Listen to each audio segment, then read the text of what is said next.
জলের কিনারায় গিয়ে দাঁড়াতে মনে হচ্ছিল যেন সেখানে বহু যুগ থেকে শায়িত আছে কোনো অভিশপ্ত নারী। বাঁচাও, বাঁচাও! খুব করুণ একটা গলা, যেন নিজের সমস্ত শক্তি দিয়ে সে এই কান্নার স্বর বের করছে, যেন তার কণ্ঠ আর স্বর তুলতে পারবে না, এতটাই দুর্বল লাগছিল সেই গলার স্বর। এখানে কি কেউ আছো? শুনতে পাচ্ছ? যদি কোনো সাহায্যের দরকার হয় আমায় বলতে পারো। আমি তোমার কোনো ক্ষতি করতে আসিনি। নীরব সেই রাত্রি ভেদ করে অনেক দূর থেকে একটা শেয়ালের ডাক আসতে লাগলো কেবল। এই গহীন জঙ্গলের ভেতর আর কোনো শব্দ নেই। ঠিক তখনই কেউ যেন আমার কাঁধে হাত রাখলো। বড্ড শীতল সেই স্পর্শ।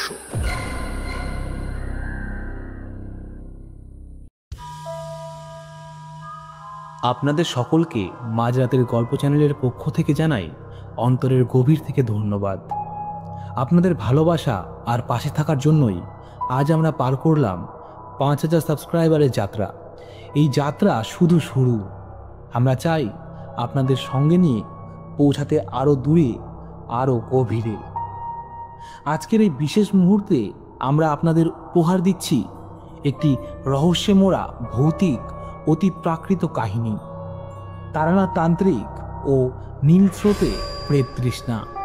এই গল্পে আছে এক নদীর স্রোতে লুকিয়ে থাকা প্রেতাত্মার হাহাকার, এক তান্ত্রিকের গহীন সাধনা, আর এক যুবকের অদ্ভুত যাত্রা, যেখানে প্রতিটি বাঁকে অপেক্ষা করছে অজানা ভয়।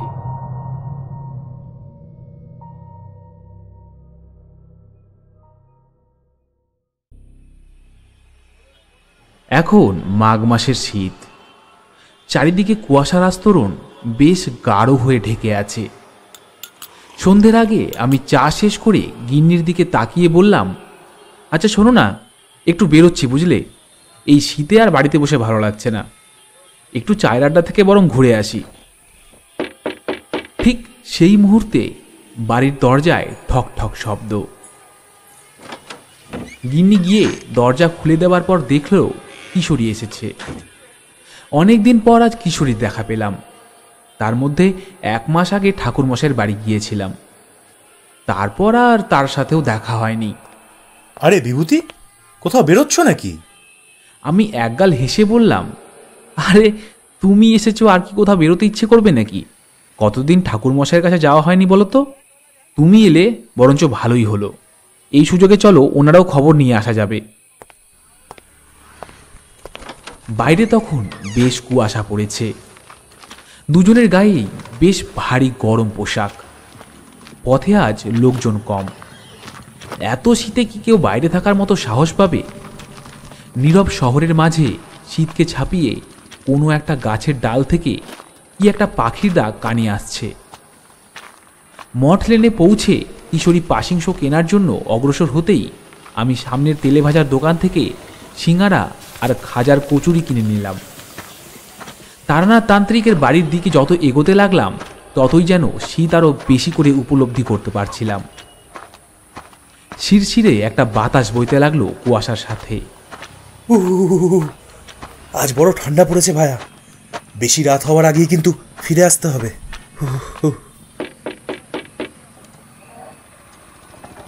চারি দরজা খোলার পর তার হাতে প্যাকেটগুলো দিয়ে আমরা ভেতরে ঢুকে গেলাম। তারানাথ তান্ত্রিক পাশিংশ টানতে টানতে কোথায় যেন হারিয়ে যাচ্ছেন। মেঝেতে রাখা লণ্ঠনের আলোয় তার মুখের বালি রেখাগুলো বেশ স্পষ্ট দেখা যাচ্ছে।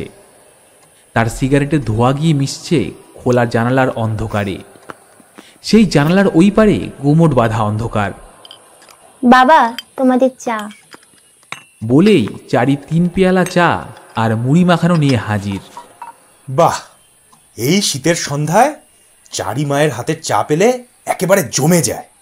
চারি হাসি মুখে সবাইকে সেগুলো দিয়ে বেরিয়ে যায়, আর আমরা ব্যস্ত হয়ে যাই চা আর মুড়ি মাখা খেতে। তখনই আমি কথাটা বললাম, আচ্ছা তবে ঠাকুরমশাই, এবার একটা গল্প বলুন শুনি।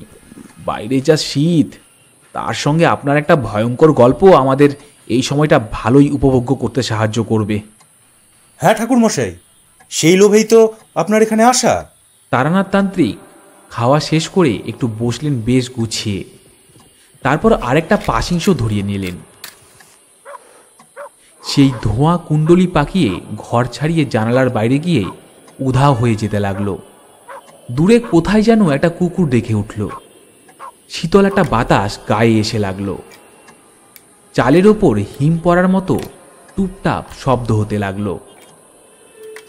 আজ যেই গল্পটা তোমাদের শোনাবো, বুঝলে, সেটা আমার জীবনের প্রথম দিকের ঘটনা। তখন আমি মধুসুন্দরীকে হারানোর পর অনেক দিন এলোমেলো ছিলাম। আর তারপর একদিন হঠাৎই গিয়ে উঠেছিলাম অযোধ্যায়। অনেক দিন এদিক সেদিক ঘুরছি। বরাকর নদীর জলে মাতা সীতা আর রামচন্দ্রের স্পর্শ খুঁজছি। কি দারুণ একটা সময় কাটিয়েছি, অন্তত 15টা দিন। সেখানেও পর পর ঘটে গিয়েছিল কতগুলো অতি আশ্চর্য ঘটনা।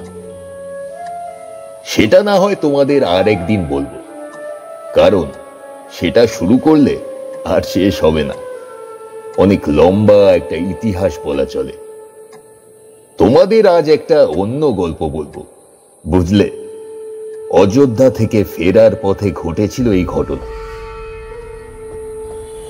ট্রেন দাঁড়িয়ে পড়েছিল মাঝ রাস্তায়। কোনো একটা কারণে ট্রেনের রাস্তায় মেরামত করতে হচ্ছিল। সেটা কখন ঠিক হবে জানা নেই।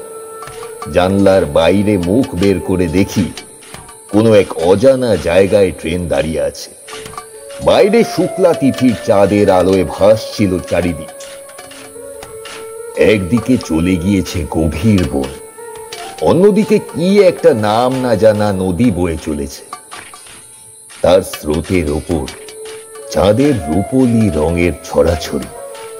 পাশের জনকে জিজ্ঞাসা করলাম, আপনি জানেন এটা কোন স্থান?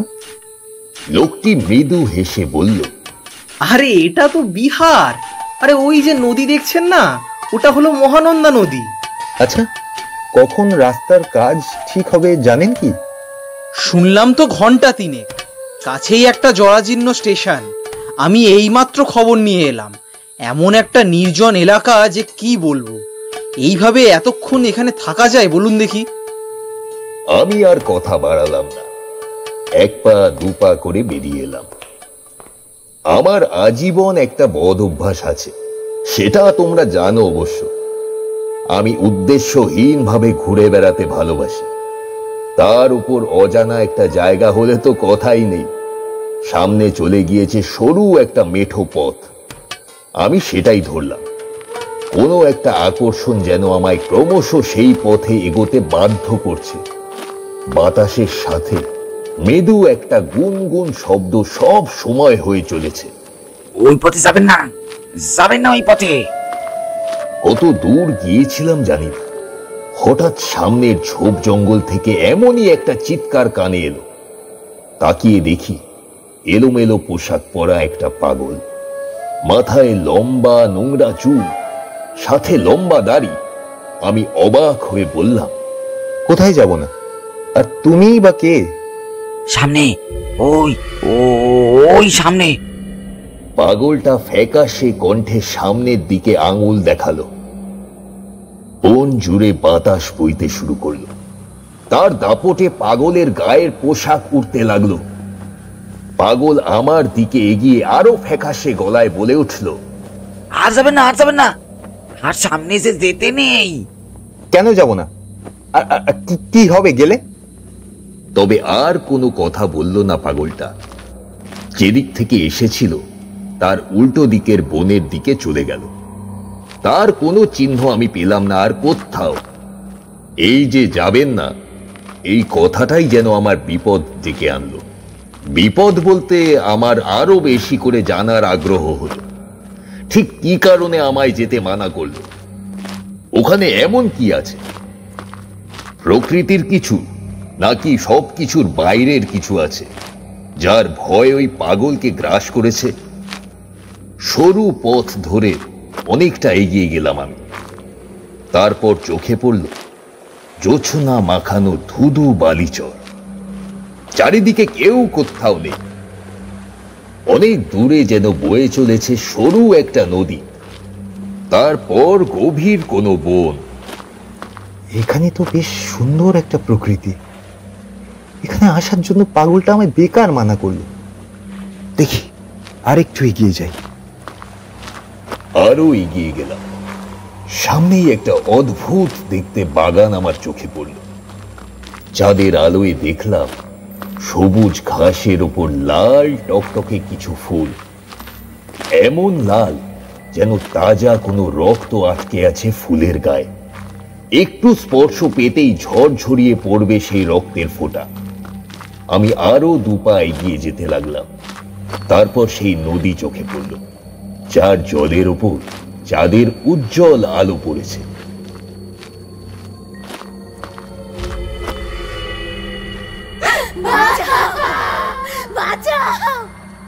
হঠাৎ যেন একটা কান্নার স্বর শুনতে পেলাম। ঠিক কোথা থেকে আসছিল সেই কান্নার স্বর তা আমি জানি না। এখানে কান্নার স্বর কোথা থেকে আসছে? কেন মনে হচ্ছে যে অনেক কাল থেকে কেউ বন্দী হয়ে আছে আশেপাশে? কিন্তু কে সে? ঋষি গৌতমের সাপে এ যেন কোনো এক অহল্যা, যুগের পর যুগ অপেক্ষা করছে মুক্তির। জলের খুব কিনারে গিয়ে দাঁড়ালাম। বার কয়েক অনেক দূরে জঙ্গল থেকে শেয়ালের ডাক কানে আসতে লাগলো। আর কোথাও কেউ নেই। ঘন বনে ঝড়ের তাণ্ডবের মতোই বাতাস বইছে। আকাশ ছেয়ে গেল কালো মেঘে। আবারও সেই কান্নার শব্দ।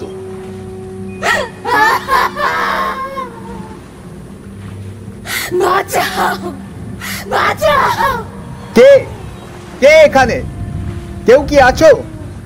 তোমার কি কোনো সাহায্যের প্রয়োজন? তবে তুমি আমার সম্মুখে আসতে পারো। আমি তোমার কোনো ক্ষতি করব না। যদি পারি তোমায় সাহায্য করব। সামনে জলের ওপর ঢেউ উঠল। কেমন একটা অগোছালো তরঙ্গ নাচতে লাগলো। যেই হও, সামনে এসো। কে তুমি? আমি তোমার কোনো ক্ষতি করব না। নিস্তব্ধ চারিদিক। মাথার উপরে কোথাও যেন একটা পেঁচা ডেকে উঠল। চারিদিক থেকে সেই কান্নার স্বর আর্ত চিৎকার হতে লাগলো। আমি মাথা না ঘুরিয়ে চোখের মনি ঘুরিয়ে চারিদিকে খুব সতর্কভাবে তাকিয়ে রইলাম, যদি কিছু বা কেউ আমার সামনে আসে। ঠিক তখনই সামনে জলের ওপর ঢেউ যেন ছটফট করতে শুরু করলো। আমি সেই দিকে চোখ রাখলাম। বুকের ওঠানামা বাদে আর কিছুই শুনতে পেলাম না। ঠিক তখনই কেউ যেন আমার কাঁধে হাত রাখলো। তুই তুই কে এখানে? পেছনে ঘুরে তাকিয়ে দেখি একজন তান্ত্রিক দাঁড়িয়ে আছে। তার গায়ে গেরুয়া পোশাক, মাথায় লম্বা জটা, লম্বা দাড়ি, হাতে কমণ্ডলু, ছাই মাখা গায়ের ওপর ঘাম, কপালে লাল ফোঁটা, চোখের দৃষ্টি ঈগলের মতোই সতর্ক। তার চোখে ধরা পড়ছিল প্রশ্ন, আমাকে নিয়ে সেই প্রশ্ন। সে আবার বলে উঠল, তুমি কে? কেন এসেছো এখানে? দেখে তো মনে হচ্ছে কোনো তান্ত্রিক। আমি কেউ না, একজন পথ ভুল করা ক্লান্ত পথিক। ব্যাস, শুধু এই পথে হারিয়ে গিয়েছি। আমি আর কিছু জানি না বাবা, আপনি আমায় ভুল বুঝবেন না। তান্ত্রিক হাসলেন। তারপর আমার হাতটা ধরে সেখান থেকে নিয়ে যেতে লাগলেন। এখানে থাকা তোর পক্ষে মঙ্গল নয়, তুই চল এখান থেকে। ততক্ষণে সেই কান্নার শব্দ আর নেই, থেমে গিয়েছে। আমি অনেক দূরে এসে পৌঁছেছি তার সাথে। সামনেই দেখলাম একটা কুঠি, তার সামনে মশাল জ্বলছে। সে আমার দিকে তাকালো। বড্ড ভালো লাগছিল লোকটাকে। এখানে রাতটুকু কাটিয়েই কাল সকাল হলেই চলে যাবি। এই অভিশপ্ত জঙ্গলে তোর আসা উচিত হয়নি, কিন্তু যখন এসেই পড়েছিস তখন তোকে বেরোতে হবে। কিন্তু তুই কি জানিস, এখানে একবার এসে পৌঁছালে আর কেউ ফিরতে পারে না। কি বলছেন এসব? আজব কথা মনে হলেও এটা সত্যি আর বাস্তব। শোন তবে, এর বাইরে কেবল আমি তোকে পৌঁছে দিতে পারি। আর তোর মধ্যে এখনো সেই শক্তি নেই যেটা কাজে লাগিয়ে তুই এই রহস্যময় বন থেকে বেরোতে পারবি। হে, এই বন কি এতটা রহস্যময়? ঠিক আছে, তাহলে তুই একবার নিজেই পরীক্ষা করে দেখ। বলেই সে আমায় একটা মশাল হাতে ধরিয়ে দিল। নে নে আর দেখ পারিস কিনা এই বন থেকে বেরোতে। তারপর আমি সত্যিই চেষ্টা করলাম। মশাল হাতে নিয়ে উত্তরের দিকে যে সরু রাস্তাটা গিয়েছে সেটা ধরলাম। কিছুটা যাওয়ার পর একটা জলাধার পেলাম। মশালের আলোয় রাতের আধার একেবারে মুছে যাচ্ছিল না। তার উপরে কুয়াশা পড়তে শুরু করেছে। জলের ধারার উপরে যে বাঁশের সাঁকো, সেটা ধরে পেরিয়ে গেলাম সেই জলধারা। মনে মনে হাসলাম। আমি এই পথেই আবার কুঠিরে ফিরে গিয়ে সেই তান্ত্রিককে একেবারে চমকে দেব। ওই তো বন থেকে বেরোনোর পথ দেখতে পাচ্ছি। এরপর আমার যাত্রা পথ কঠিন হয়ে গেল। আমি সেই সাঁকো পেরোনোর পর আটকে গেলাম, কারণ সামনে কোনো পথ নেই। একেবারে গভীর খাদ। খাদ? এখানে খাদ আসলো কিভাবে? একটু আগে তো দেখিনি এটা। হঠাৎ যেন উড়ে এসে বসলো কোথা থেকে। নিচের দিকে তাকিয়ে দেখি গভীর গর্ত। তার শেষ কোথায় তার ঠিক নেই। আমি ডান দিকের পথ ধরলাম। আমি এই পথ ধরি, যদি আর কোনো পথ খুঁজে পাই। কিন্তু এগিয়ে গিয়ে দেখি আমি সেই কুঠিরের সামনে উপস্থিত হয়েছি।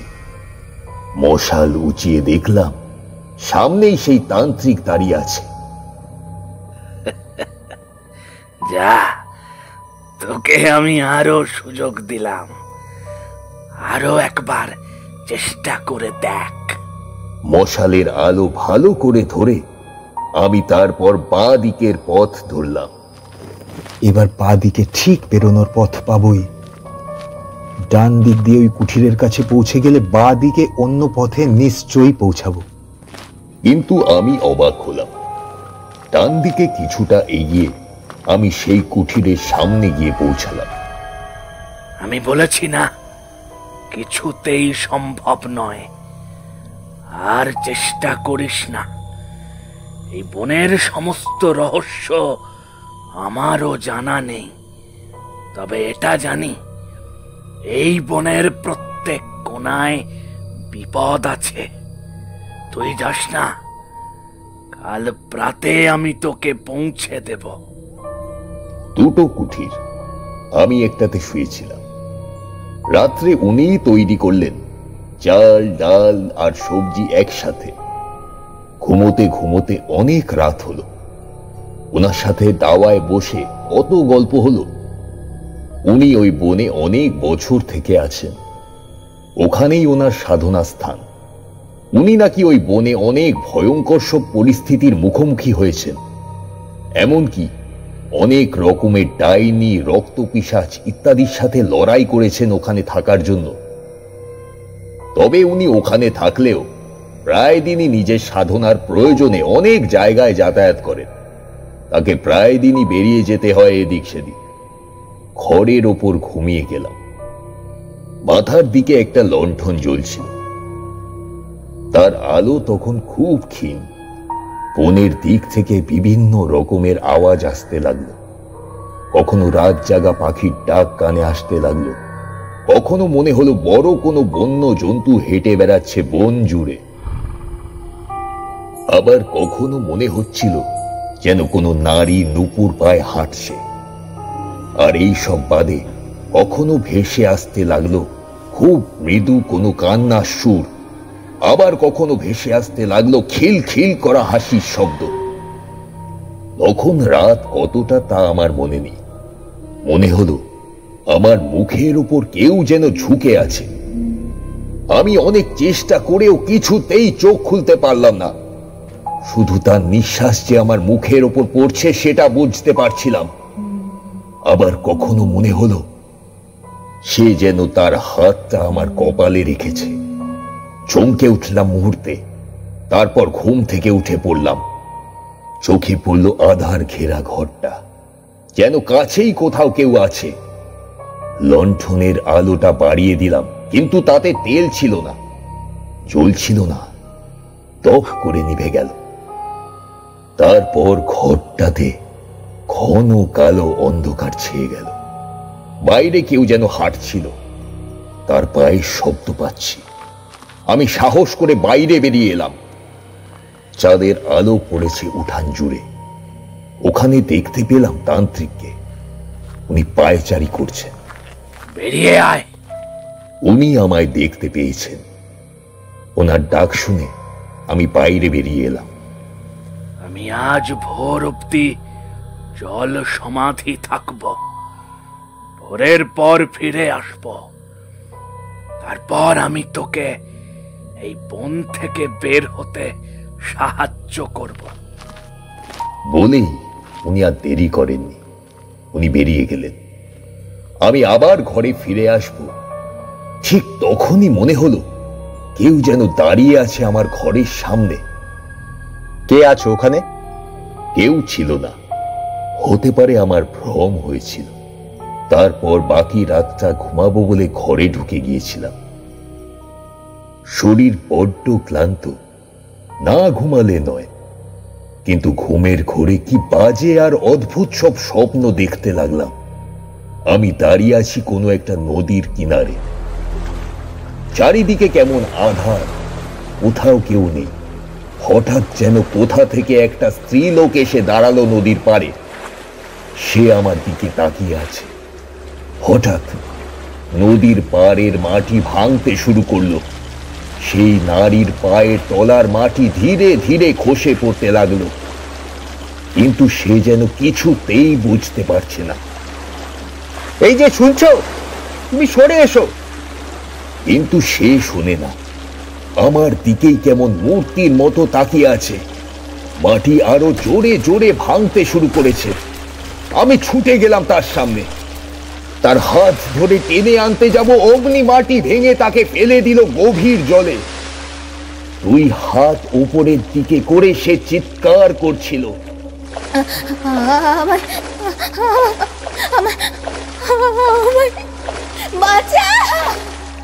আমাকে বাঁচাও। কিন্তু আমি তাকে বাঁচাতে পারছিলাম না, আমার কাছে কিছুই ছিল না। ঘুম ভেঙে উঠলাম যখন, তখন সকাল হয়ে গিয়েছিল। ভোরের পাখি ডাকতে শুরু করেছিল। ভোরের মৃদু আলো এসে পড়েছিল আমার শয্যার উপরে। বাইরে বেরিয়ে ভাবলাম সেই নদীতে হাত মুখ ধুয়ে আসি। সেই উদ্দেশ্যে আমি সেই নদীর কিনারে গেলাম। নিজের মনে ভাবলাম, আজ ভারী অদ্ভুত লেগেছে সবকিছু। কালকে রাত যেন আরো বেশি গভীর আর রহস্যময় লাগছিল। আজ কেমন সবকিছু শান্ত। কাল রাতেও মনে হচ্ছিল এই বনে যেন রচিত হয়েছে গভীর কোনো ষড়যন্ত্র, কিন্তু আজ সকালের আলো এসে পড়তেই মনে হচ্ছে যেন সবকিছু ঠিকঠাক আছে। এই সব ভেবে আমি জলের দিকে নামলাম। ঘাটের কাছে আসতেই এক নারী কণ্ঠের আর্তনাদ শুনতে পেলাম।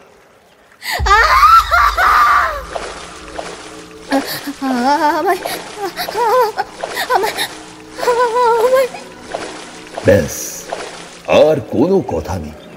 তারপর যেন কিছু বলতে যাচ্ছিল, কিন্তু তার আগে জল থেকে উঠে এলো সেই তান্ত্রিক।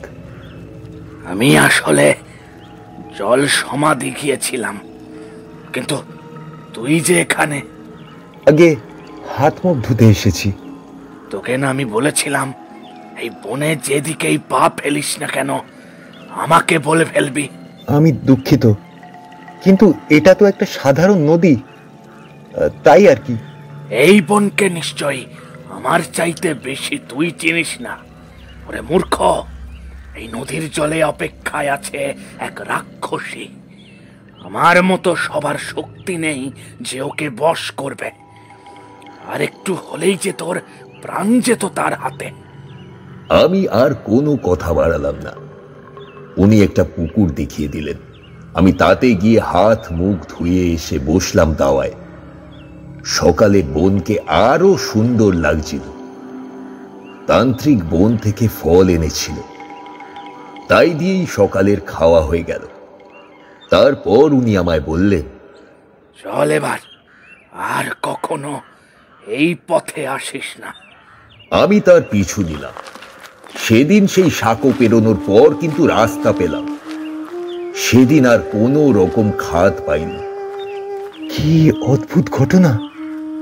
কাল রাতে তো এখানে খাদ ছিল।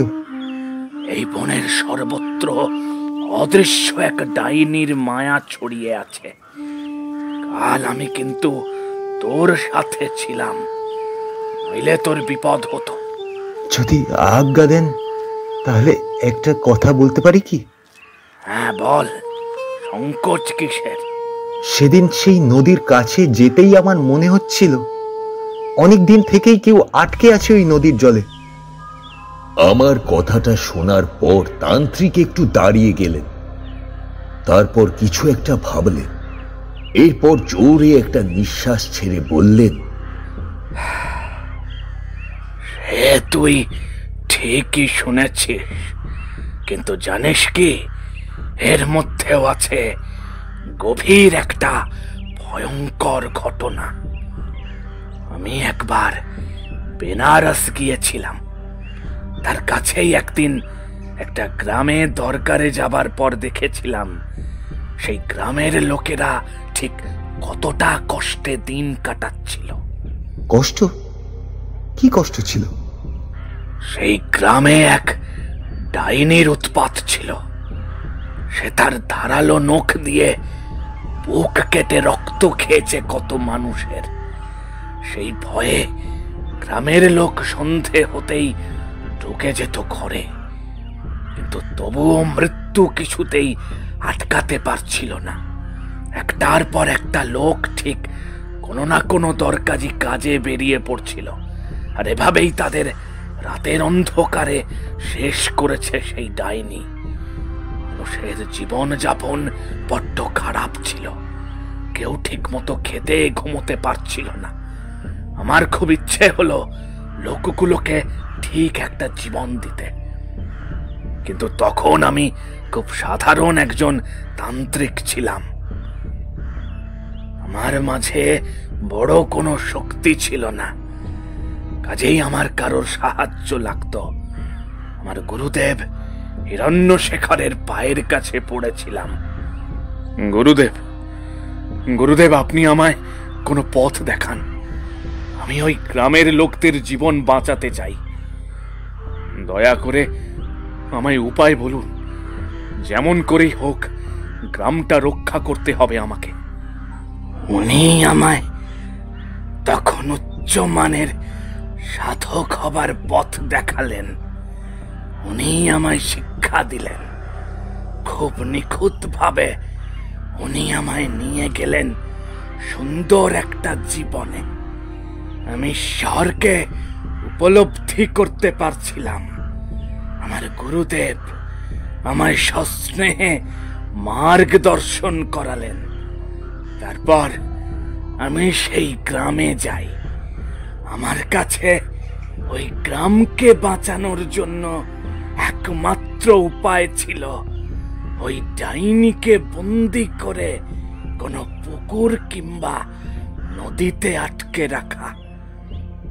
আমি তাই তাকে বন্দি করে নিয়ে এত দূর অব্দি পৌঁছে গেলাম, বুঝলি? ওই পুকুরে বন্দি হয়ে আছে সেই ডাইনি, যে বহু লোকের বুক কেটে রক্ত খেয়েছে। সত্যি তান্ত্রিকের ওপর আমার ভক্তি আরো বেড়ে গেল। উনি যে খুব ভালো সেটা তার কথাতেই প্রমাণ হয়ে যাচ্ছিল। আমি বিদায়ের আগে তার পায়ে হাত রেখে প্রণাম করলাম। আপনার মতো কারোর সাথে দেখা হয়ে খুব ভালো লাগছে।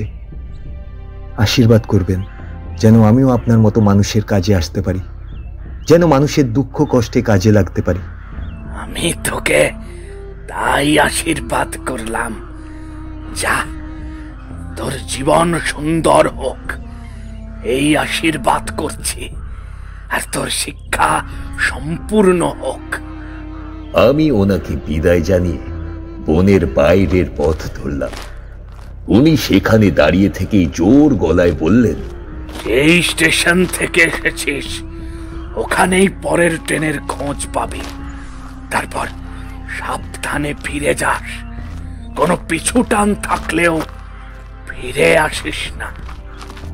আমি যখন স্টেশনে পৌঁছালাম তখন দুপুর। স্টেশন মাস্টার বলল, বিকেলের দিকে একটা ট্রেন পাবো আমি কলকাতায় যাবার। আর উপায় কি, সেই বিকেল হওয়া অবধি আমায় অপেক্ষা করতে হবে। স্টেশনে বসে রইলাম। সূর্যের তেজ তখন আস্তে আস্তে কমে যেতে লাগলো। হঠাৎ দুই চোখ ক্লান্তিতে বুজে যেতে লাগলো। কখন যেন গভীর ঘুমের মধ্যে ডুবে গেলাম। ঘুমানোর পর আমি আবারও সেই একই স্বপ্ন দেখলাম। আমি সেই জলের ধারে দাঁড়িয়ে আছি, আমার সামনে একজন মেয়ে দাঁড়িয়ে আছে। তার পায়ের কাছে মাটি ভাঙতে লাগলো। আমি হাত বাড়িয়ে তাকে বাঁচাতে পারলাম না। জলের গভীরে পৌঁছে যেতে লাগলো সে। কোথায় গেলে তুমি? কোথায় গেলে? আমার হাতটা ধরো। কিন্তু আমি তাকে বাঁচাতে পারছিলাম না। এমন সময় জলের ঝাপটা লেগে আমার ঘুমটা ভেঙে গেল। তাকিয়ে দেখি প্রবল বৃষ্টি শুরু হয়েছে। ঘরটা চারিদিক থেকে ভিজে যেতে লাগলো। ঠিক এমন সময় কেউ যেন আমার দিকেই আসছিল। চারিদিকের অন্ধকার ভেদ করে হাতে একটা আলো নিয়ে কেউ এগিয়ে আসছিল খুব মন্থর গতিতে। কে সে? কিছু কি বলতে চায়? আমি দাঁড়িয়ে রইলাম। খুব কাছে এগিয়ে আসতে লাগলো সেই স্ত্রীলোক। এমন বৃষ্টি হচ্ছিল, তবুও তার গায়ে জল লাগেনি, লণ্ঠন নিভে যায়নি। আমার খুব কাছে এসে দাঁড়ালো। কেমন ঝুলে পড়া চামড়া, মাথায় পাকা চুল, চোখের মনি ঘোলা, চোয়ালে দাঁত নেই। কাপা কণ্ঠে বলে উঠল, ও তোমার অপেক্ষা করছে, আমার সাথে এসো। সে যে তোর অপেক্ষা করছে, তুই যাবি না তার কাছে? আমি অবাক হয়ে গেলাম। কে কে অপেক্ষা করছে? কাকে বাঁচাতে হবে? কাকে আমি বাঁচাবো? বুড়ি আর কিছু বলল না। যেমন এসেছিল তেমনই কেঁপে কেঁপে এগিয়ে যেতে লাগলো। কোথায় যাচ্ছেন আপনি? বলে যান অন্তত, কে আমার জন্য অপেক্ষা করছে? বুড়ি দাঁড়ালো না। যেমন এসেছিল হঠাৎ করে, তেমনই সে অন্ধকার পথ ধরে অদৃশ্য হয়ে গেল। তুই ফিরে এলি কেন? প্রবল বৃষ্টির মাঝে আমি সেই তান্ত্রিকের কুঠিরে ফিরে গেলাম। তান্ত্রিক দাওয়ায় বসে কি যেন করছিল।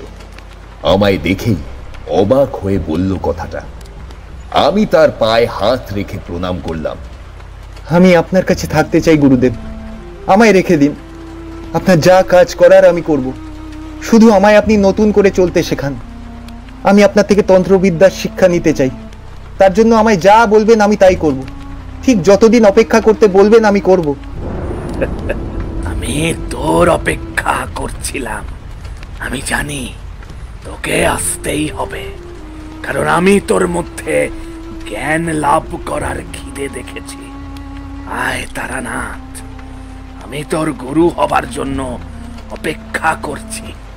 আমার সমস্ত শিক্ষা তো কোনো উপযুক্ত ব্যক্তিকে দান করতেই হবে, আর আমার মনে হয় আমার সেই উপযুক্ত শিষ্য তুই হতে পারিস। ব্যাস, তার কুঠিরে থাকার মতো জায়গা আমার হলো। উনি নিজের সাধনার সুবিধার জন্য বিভিন্ন কাজ আমায় করতে দিতেন, আমি তাই করতাম। তাকে আমি তার সমস্ত কাজে সাহায্য করতাম। পরদিন রাত হতেই উনি আমার কাছে এলেন। আজ তোকে একটা কাজ করতে হবে। কি কাজ গুরুদেব? আমি আজ এখানে থাকবো না, আরো দক্ষিণে যাত্রা করব। ওখানে আমার সাধনার আরো একটা স্থান আছে। তোকে কেবল আজ রাতে আমার মরণ্ডীদের খাবার দিতে হবে। মরণ্ডী? হ্যাঁ, ওই নদীর তীরে যে ফুলগুলো আছে দেখেছিস, লাল টকটকে ফুলগুলো। হ্যাঁ, মনে পড়েছে, সেই লাল টকটকে রক্তের মতো ফুলগুলো। তোকে আমি বিশ্বাস করতে পারি, তাই এই কাজ আমি তোকেই দিয়ে গেলাম। কোনো ভুল করার চেষ্টা করিস না, ভুল করলেই কিন্তু তোর মৃত্যু হতে পারে। তখন আমিও তোকে বাঁচাতে পারবো না। সে ভয় করবেন না গুরুদেব, সবই আমি আপনার নির্দেশ মতো করব। আপনি কেবল আমায় বলে দিন আমায় কিভাবে কি করতে হবে। তান্ত্রিক সামনের একটা বড় পাত্র দেখিয়ে দিলেন। ওই যে ওই পাত্রে ঢাকা আছে ওদের খাবার, মধুর সাথে বন্য পশুর রক্ত মেশানো সেই খাবার। সেগুলো নিয়ে যাবি সেই বাগানের সামনে। তারপর 3 বার বলবি, জেগে ওঠো মরণ্ডী, আহার আছে পাত্র ভরা, গ্রহণ করো প্রহরী। ওরা কি আপনার প্রহরী? সে অনেক কথা, এখন তোর সেই সব শোনার সময় হয়নি। পুরো কথাটা শোন। ভুল করলেই কিন্তু ওরা তোকে টেনে নেবে, তারপর তোর রক্তে নিজেদের খিদে মিটিয়ে নেবে। আমি মন দিয়ে তার সমস্ত কথা শুনলাম। তারপর অপেক্ষা করতে লাগলাম কখন মাঝরাত আসে আর আমি মরণ্ডীদের কাছে খাবার নিয়ে যাব। এক প্রকার খুব উৎসুক ছিলাম সেই দৃশ্য দেখবার জন্য। সত্যি কি ওই ফুল গাছ জেগে ওঠে তাদের খিদে মেটাতে? তারপর উনি চলে গেলেন তার গন্তব্যে। যাবার আগে আমায় বারবার সতর্ক করে দিয়ে গেলেন। আমি মন দিয়ে সবটা শুনে অপেক্ষা করতে শুরু করলাম রাতের জন্য। সন্ধ্যের পর কিছু নোনা ফল খেলাম, খিদেও লেগেছিল, আর ফলগুলো সত্যিই খুব সুস্বাদু ছিল। খাওয়ার পর তৃপ্তিতে মনটা ভরে গেল। তারপর লণ্ঠনটা ঘরের মেঝেতে রেখে আমি আমার জীবনটা নিয়ে ভাবতে শুরু করলাম। ঠিক কোথা থেকে কোথায় গিয়ে পৌঁছেছে আমার জীবন। এই সব ভাবতে ভাবতে কখন যেন চোখ লেগে গিয়েছিল। ফিস ফাঁস করে কারা যেন গল্প করছিল। সেই শব্দে আমার ঘুমটা ভেঙে গেল, কিন্তু সারা ঘরে কাউকে দেখতে পেলাম না। সামনে জানলাটা খোলা। আমি তাকালাম জঙ্গলের দিকে। পেতনির মাথার ঘন কালো চুলের মতো ছড়িয়ে আছে প্রকাণ্ড সব গাছপালার ডাল। বাইরে গেলাম। আমায় বেরিয়ে যেতে হবে সময় হলে। আমি তো ঘুমিয়ে পড়েছিলাম, কে জানে সময় হয়ে যায়নি তো? যদি সময় পেরিয়ে যায় তবে তো বিপদ।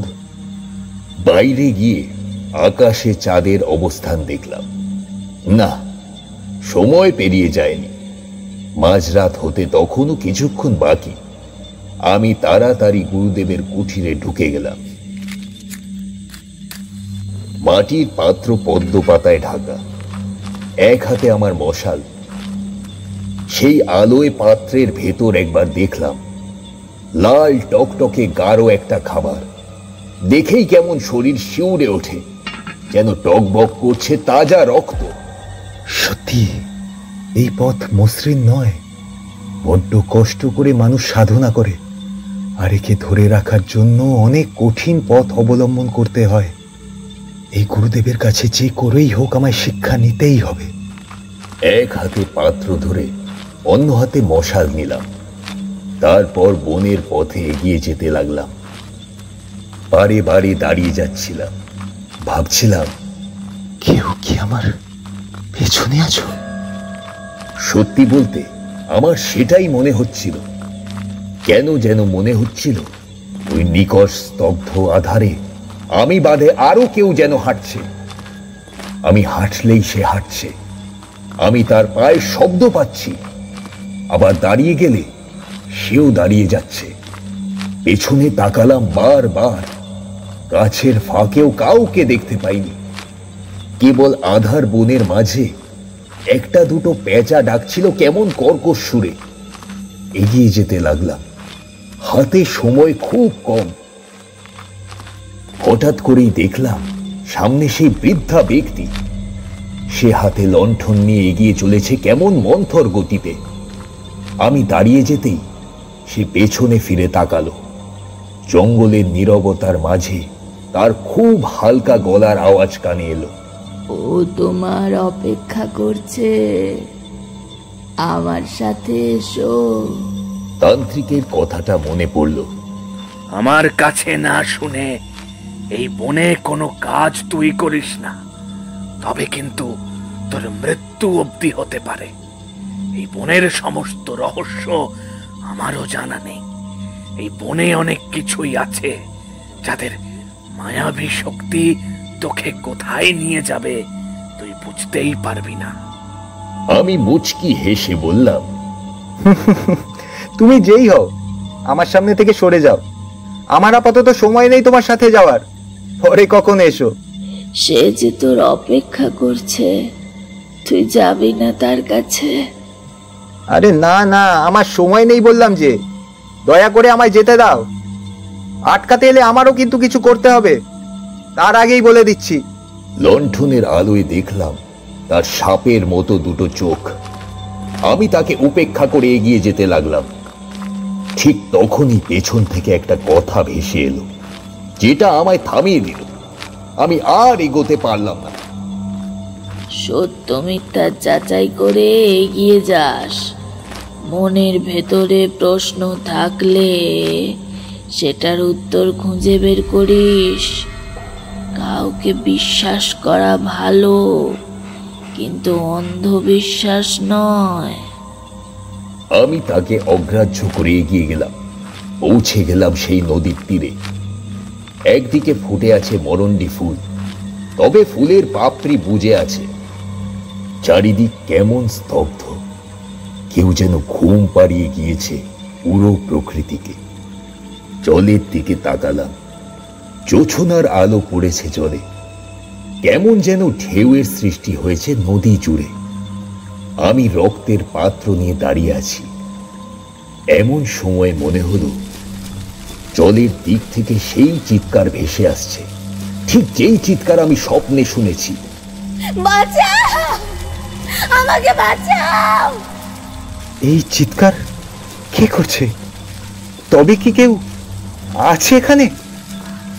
জলের মধ্যে ঢেউ সৃষ্টি হয়েছে আরো জোরে, যেন কেউ দাপাদাপি করছে। কেমন একটা ছটফটে পরিবেশ সৃষ্টি হয়েছে চারিদিকে। একদিকে মনে হলো বাতাসে প্রচন্ড রকম দুলছে মরণ্ডি ফুলের বাগান। তান্ত্রিকের বলা কথাটা মনে পড়ছিল, তুই কিন্তু সময় মতো কাজটা করিস, কোনো মায়ার ছলে ভুলে যাস না। ভুল হলেই কিন্তু তোর ক্ষতি হবে। তাই আমি আর দেরি করলাম না, সেই বাগানের সামনে গিয়ে দাঁড়িয়ে গেলাম। তারপর কাপা গলায় বলতে শুরু করলাম, জেগে ওঠ মরণ্ডি, আহার আছে পাত্র ভরা, গ্রহণ করো প্রহরী। জেগে ওঠো মরণ্ডি, আহার আছে পাত্র ভরা, গ্রহণ করো প্রহরী। জেগে ওঠো মরণ্ডি, আহার আছে পাত্র ভরা, গ্রহণ করো প্রহরী। নিজের শরীর অবধি কেঁপে উঠছিল ভয়ঙ্কর সেই দৃশ্য দেখে। কি অদ্ভুতভাবে জেগে উঠছিল ফুলের দল। তারা যেন নিজেদের শরীর পেয়ে জেগে উঠেছে, তাদের মধ্যে যেন প্রাণ আছে। এই তো এই তো এই তো জেগে উঠেছে। তান্ত্রিক বলেছিল, তারপরেই আমায় সেই খাবার তাদের দিকে ছড়িয়ে দিতে হবে। ভয় পেলে হবে না, কোনো ভয় নেই, বড় দেরি হলেই ভয়। আমি আর দেরি না করে 2 হাতে সেই রক্ত আর মধুর মিশ্রণ ছিটিয়ে দিতে লাগলাম। চারিদিকে খাবার খাওয়ার মতো শব্দ হতে লাগলো। প্রত্যেকটা মরণ্ডি ফুল যেন খাচ্ছে সেই মধু আর রক্ত। অদ্ভুতভাবে জলের দিক থেকে সেই চিৎকার আর ঢেউ থেমে গিয়েছে, শান্ত হয়ে গিয়েছে চারিদিক। তান্ত্রিকের পরের কথাটা মনে পড়ল। এই বন সম্পূর্ণ মায়াবী, তুই ভুলে যাস না, মনে রাখবি। তারপর কিন্তু তুই আর পেছনে ফিরে তাকাবি না। ওদের খাওয়ার সময় কেউ দেখে থাকুক, এটা ওরা চায় না। এবার আমায় ফিরে যেতে বলেছিল তান্ত্রিক, আর আর আর পেছনে ফিরে তাকাতে বলেনি। তারপর আমি আর পিছনে ফিরে তাকাইনি। খুব দ্রুত চলে এসেছি নিজের ঘরে। আর পেছনে তাকানোর কোনো নিয়ম নেই। রাতের ঘন জঙ্গল এমন শান্ত হয়ে দাঁড়িয়েছিল। কুটিরে পৌঁছে পুকুরে ভালো করে হাত পা ধুতে লাগলাম। কিছুতেই যেন সেই রক্তের দাগ মুছতে পারছিলাম না। কিছুতেই নিজের হাত থেকে সেই খাবারের বিশ্রী গন্ধটাও ছাড়াতে পারছিলাম না। বাকি রাতটা ঘুম হয়নি ভালো করে। কেমন একটা বিশ্রী ঘোরের মধ্যে যাচ্ছিল সময়টা। একবার এদিকে আর একবার ওদিকে করেই রাতটা কাটিয়ে দিলাম। ভোরের দিকে ঘুমিয়ে গেলাম। তারপর মনে হয়েছিল কেউ যেন আমায় মুখের সামনে ঝুঁকে আমাকে দেখছিল।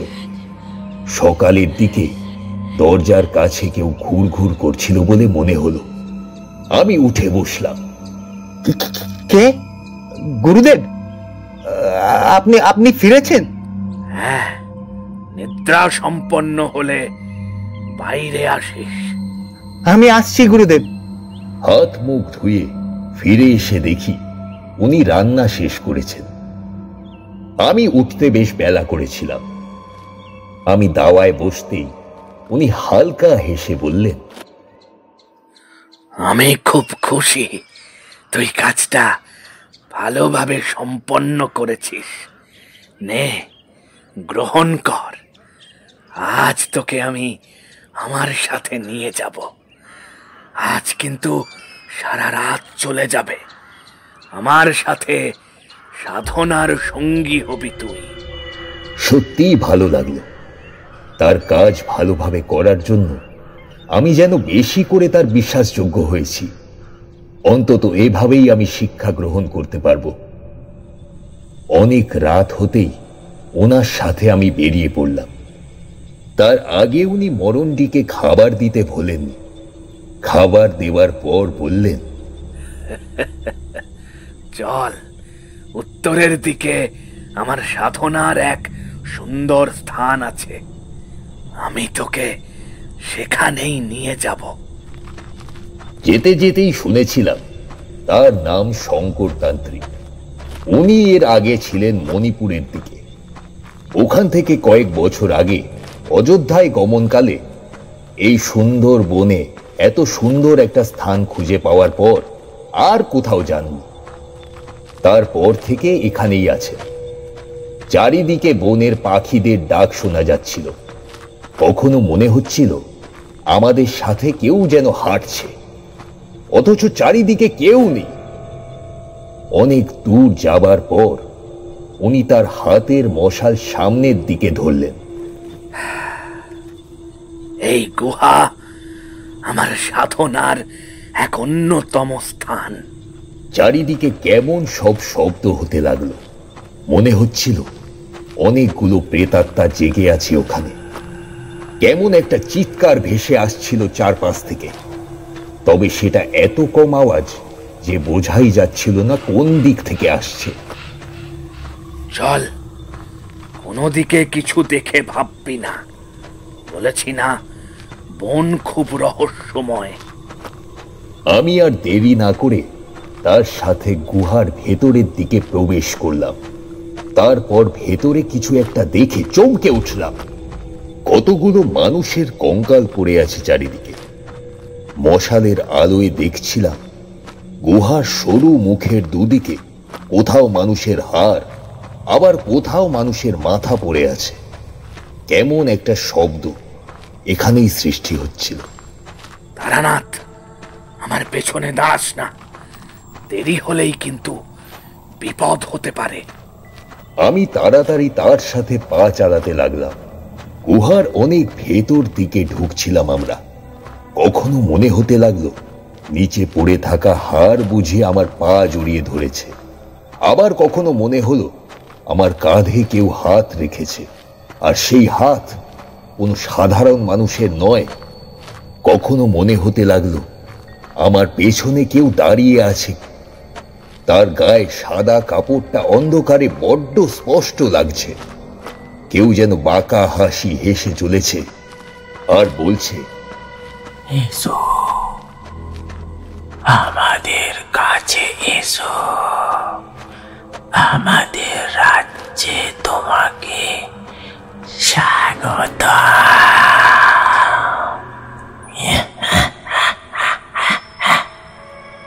আরো এগোনোর পর একটা কক্ষ এলো আমাদের সামনে।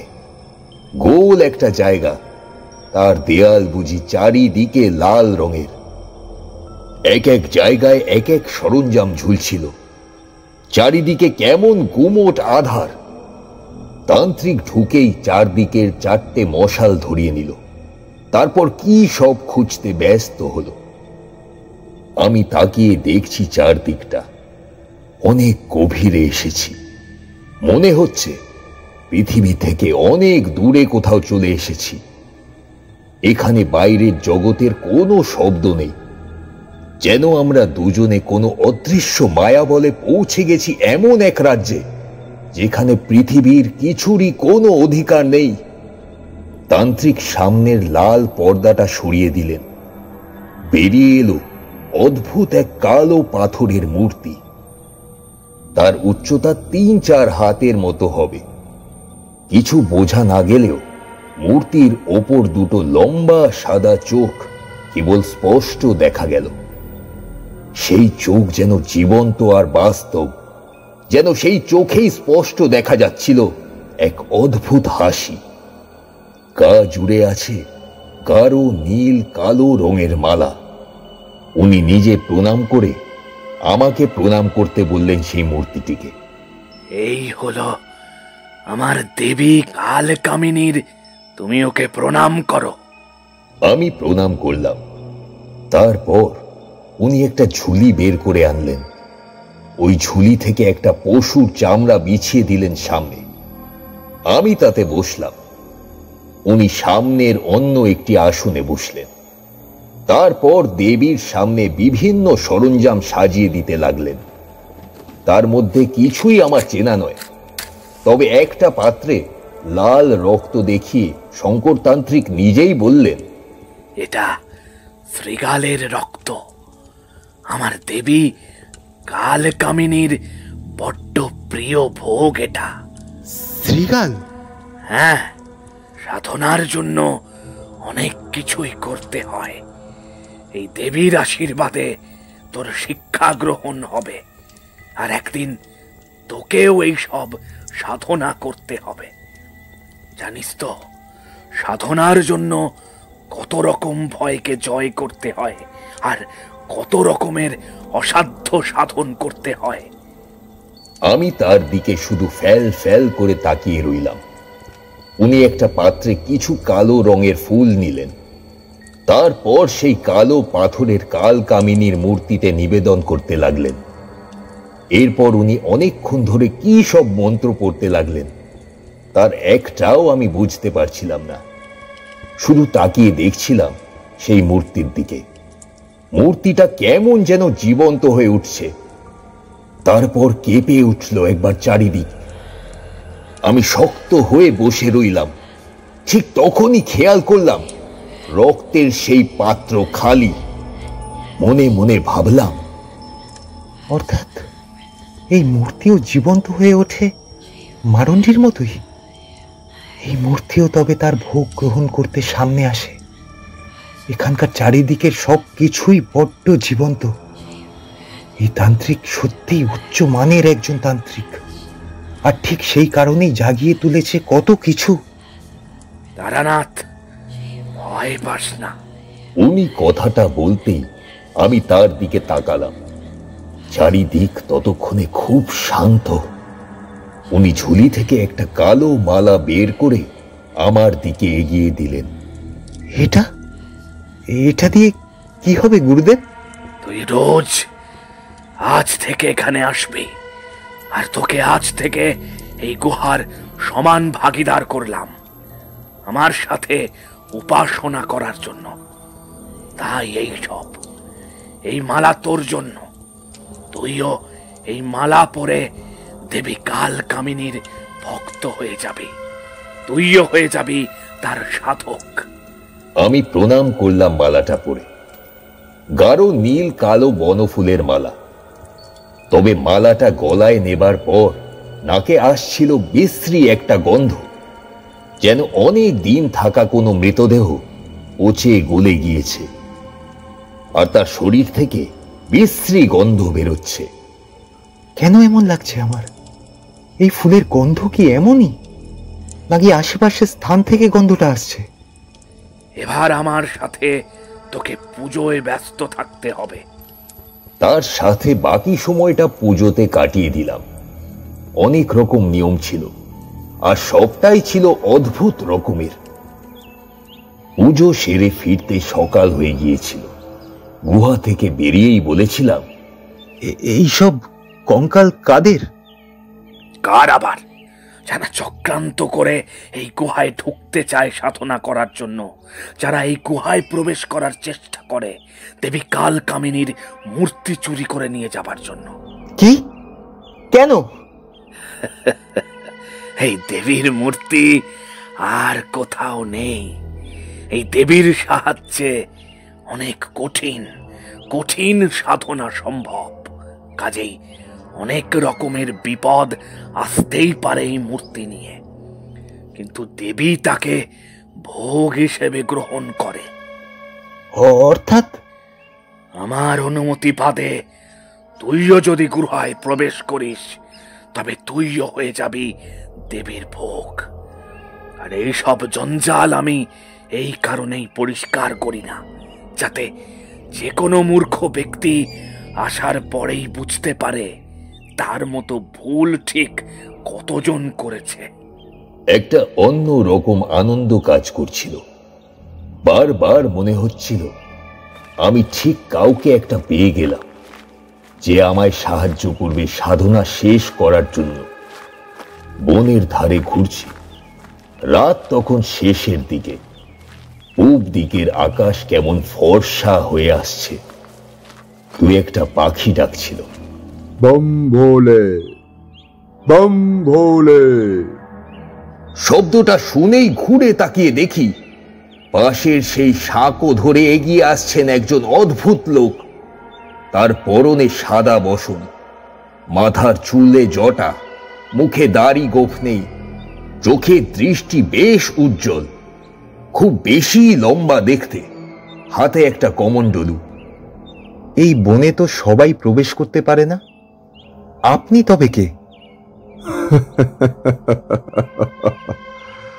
ওরে, আমার আবার যাবার বাঁধা কোথায় রে? আচ্ছা, তোকে এইসব কে বলেছে বলতো? আমার গুরুদেব, শঙ্করতান্ত্রিক। জীবন কিন্তু খুব সহজ নয় তারানাথ। আপনি আমার নাম জানলেন কিভাবে? আমি তো ওরে, আমার কাছে কিছুই অজ্ঞাত নেই। আচ্ছা শোন, জীবন এত সহজ নয়। সব কিছুকে বিশ্বাস করার আগে ভালো করে যাচাই করে নিবি। যেটার প্রতি বেশি প্রশ্ন সেটা পরীক্ষা করে নিবি। আর উত্তর না পাওয়া অবধি হেরে যাবি না কিন্তু। বলতে বলতেই উনি চলে গেলেন। উনি চলে যাওয়ার পর হঠাৎ করেই আমার তান্ত্রিক গুরু রুদ্রদেবের কথা মনে পড়ে গেল। অনেক আগে আমি একবার তাকে খুব বড় একটা সাহায্য করেছিলাম। উনি আমায় বলেছিলেন, আমি তো তোর সাথে থাকতে পারবো না, কিন্তু তারানাথ, আমি তোকে কথা দিচ্ছি, যতবার তুই বিভিন্ন সমস্যায় পড়বি, প্রশ্নের মুখে পড়বি কিংবা দোটানায় পড়বি, যে কোনো সমস্যায় আমি বিভিন্ন রূপে গিয়ে তোকে সাহায্য করব। আর তারপর তোর আমার কথা মনে পড়বে। তখন তুই বুঝতে পারবি যে সেটা আমিই ছিলাম। বম বলে মাথায় হাত ঠেকিয়ে প্রণাম করলাম। জয় গুরুদেব, আপনার কাছে আমি চিরঋণী হয়ে থাকলাম।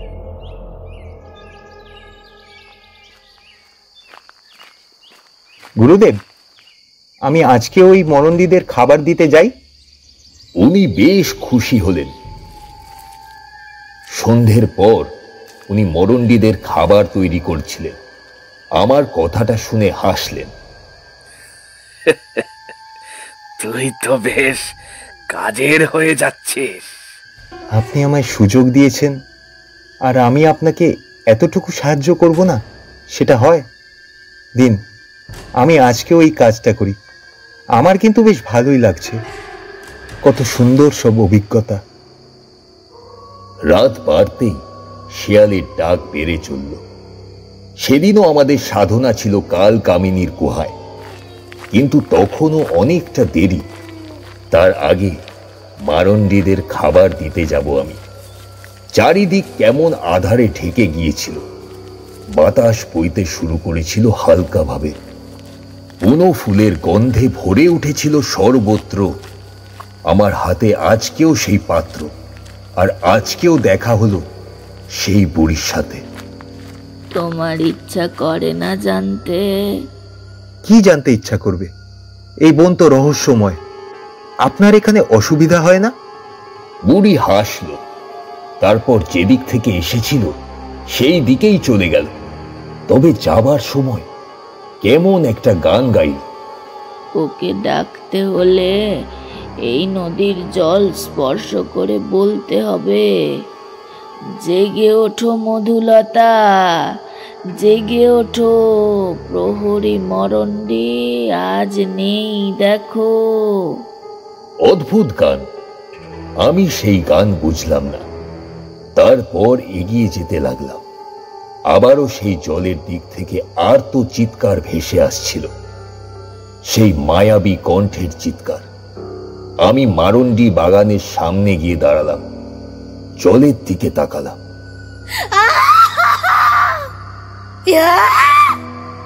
সেই চিৎকার। আমি চারিদিকে ভালো করে দেখলাম। তান্ত্রিক আবার আমার দিকে নজর রাখেনি তো? সে আবার আমায় দেখছে না তো? এই কথাটা ভেবে চারিদিকে তাকালাম। তারপর এগিয়ে গেলাম জলের দিকে।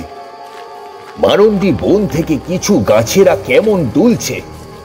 তারা খাবার দেখে যেন কিছুতেই নিজেকে শান্ত রাখতে পারছে না। আমি জলের দিকে এগিয়ে গেলাম। তারপর খুব কাঁপা আর শান্ত কণ্ঠে বললাম, তুমি কে? আমায় কি শুনতে পাচ্ছ? আমি তোমার সাথে কথা বলতে চাই। কেউ কোনো উত্তর করল না। কেবল সেই চিৎকার শুনতে পাচ্ছিলাম।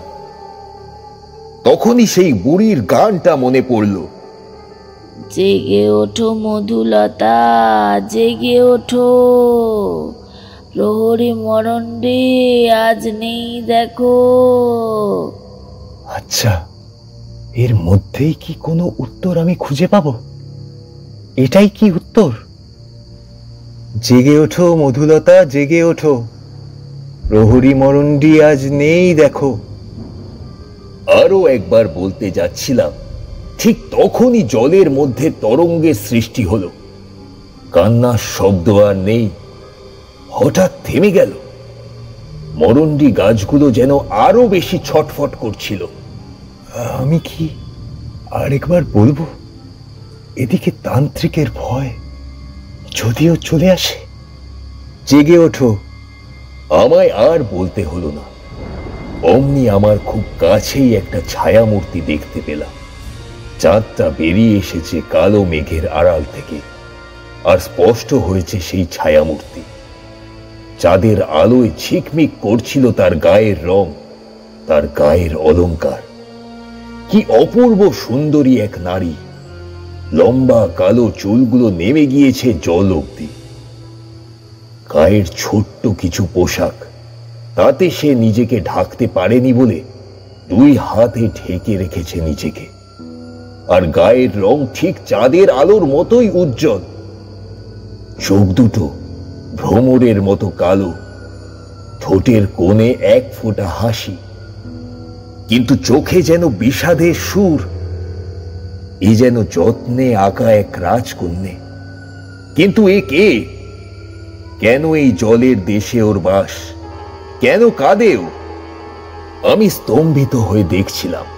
এতটা অদ্ভুত কিছু ঘটবে আমি ভাবতেই পারিনি, আমার কল্পনাতেও কাজ করেনি। আমি যেই হই, সবার আগে বলো যে তুমি কে? কেন তুমি এইভাবে আছো? তোমার কান্না কেন আমি শুনতে পাই?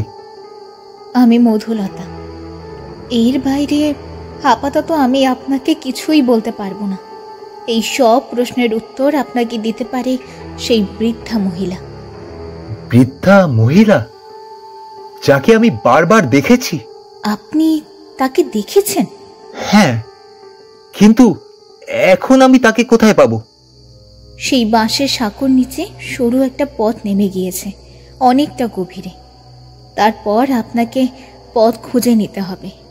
আমার হাতে আর আপনার হাতে কারোরই হাতে এখন সময় নেই, কারণ আপনি যে এখনো মরণডীদের খাবার দেননি সেটা বুঝে ফেলেছে তান্ত্রিক শঙ্কর।